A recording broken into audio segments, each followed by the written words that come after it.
Another strange, weird kind of thing here. This is again, Pfizer pen, type of penicillin. And look at this. This is something we haven't seen before. Milliliters of diluent added. It gives us three choices. We can, if we want to, add 18.2 milliliters, or we can add 8.2, or we can add 3.2. Take your pick. It doesn't really matter necessarily. But here's the deal. If we add 18.2 milliliters of diluent, how strong is it? This tells us, hey, this is measured in units. Oh, we've seen that before, units. How strong is it? It says units per milliliter. Well, if I mix up 18.2 milliliters of diluent, I've got 250,000 units per milliliter. But wait, what if I put in only 8.2 milliliters of diluent? Then I've got 500,000 units per milliliter. It's a different strength. Or what if I choose to add 3.2 milliliters of diluent? Not very much. It's even stronger. Now we have 1,000,000 units per milliliter. That's a very different thing.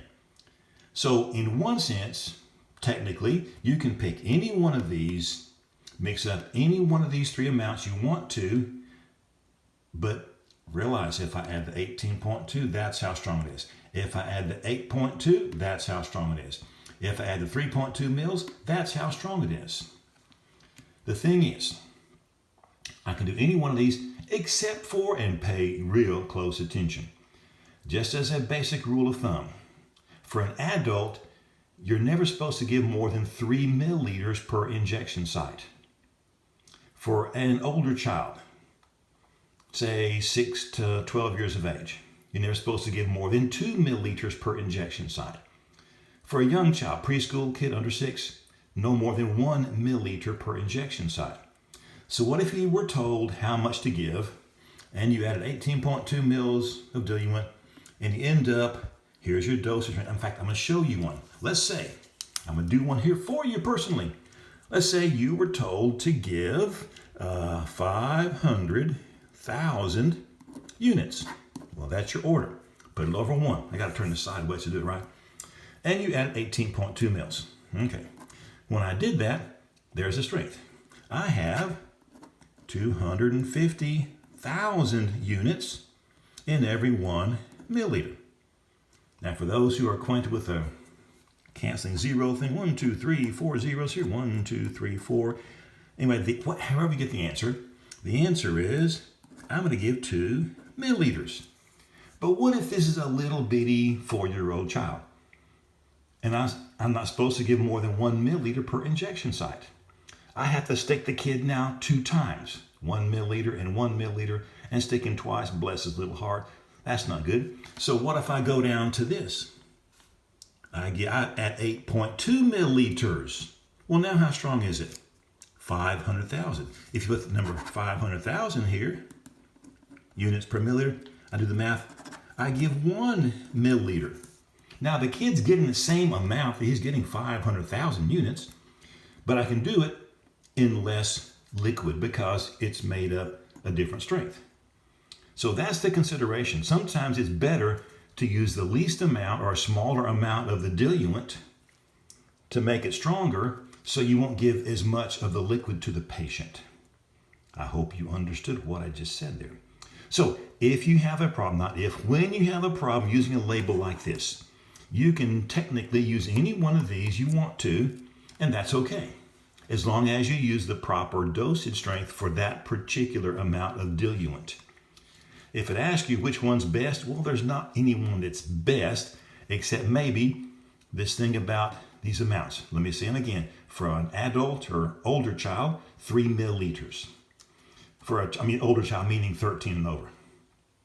For a child that's, say, 6 to 12, 2 milliliters is the maximum. For a young child, 1 milliliter is the maximum per injection site.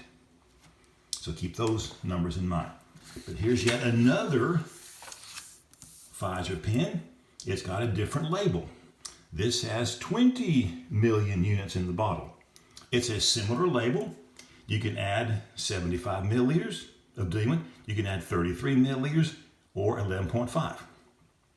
What if you added 75 milliliters of diluent? Well, how strong is this stuff? Right there. There are 250 units per milliliter. Or if I added 33, there are 500,000 units per milliliter. If I add 11.5 mils of diluent, I now have 1,000,000 units per milliliter. So you can add, technically, any one of these three different amounts, whichever you want to do, as long as you use the proper numbers accordingly. There's no one single best way to do it except for the 3, the 2, and the 1 maximum amount per injection site for an adult versus older child versus preschool kid. Now something similar, and that's for units with penicillin. Here's something that's similar, a table. We can, I see it's backwards from that one, volume to be added.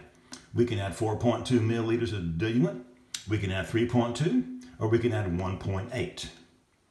Well, what if we added 4.2 milliliters of diluent?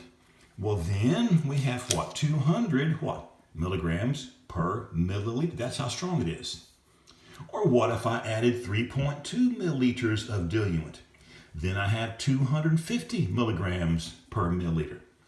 Or if I added 1.8 milliliters of the diluent, then I have 400 milligrams per milliliter. So whether it's like this Pfizer pen measured in units, or whether it's this stuff, man, this is what, streptomycin, that's an antibiotic. It's measured in milligrams per milliliter. A lot of these labels come this way, where you have 2, 3, or 4 choices as to how you can mix it up. Any one of those is acceptable. You can add 4.2, 3.2, or 1.8. I don't care. Any one you want to do, as long as you use the appropriate dosage strength for that particular amount of diluent.